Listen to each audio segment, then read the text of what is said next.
ఎండ అస్సలు లేదు. దా పాస్ వద్దురా, రానా అది వద్దురా, నేను పోతున్నా, నేను చూస్తారా, ఇక్కడ ఏం లేవురా, దా దా రా, ఏం లేవురా.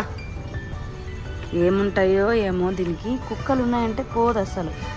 లేవురా, రా లేవు లేవు, పోదురా పోదురా. కాళ్ళ పట్టలు అన్నీ ఎట్లా చించేసినావు చూడు. బంగారు కొండ జాకోడు తల్లి, బంగారు కొండ. ఇంకా అయితే ఇంట్లో ఎక్కువదంపా, రాకుంటే ఇంట్లో ఎక్కువ అయితే పా.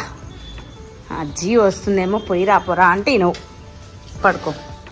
సో నేను కూడా అన్నానికి పొద్దున వేసిపోయినా, లైట్ పడింది చూడండి. అన్నానికి స్విచ్ ఆఫ్ చేసేవాళ్ళు లేరు ఇంట్లో. సో ఈరోజు అమ్మకు పూజ చేసుకొని వెళ్ళాను కదా. మా అమ్మ బంగారు తల్లి కూర్చొని చూస్తూ ఉంది బిడ్డని. నేను అడిగాను ఒకటి అమ్మని, నాకు ఇంకా సమాధానం చెప్పలేదు మా అమ్మ. ఏం చెప్తుందో ఏమో చూద్దాం.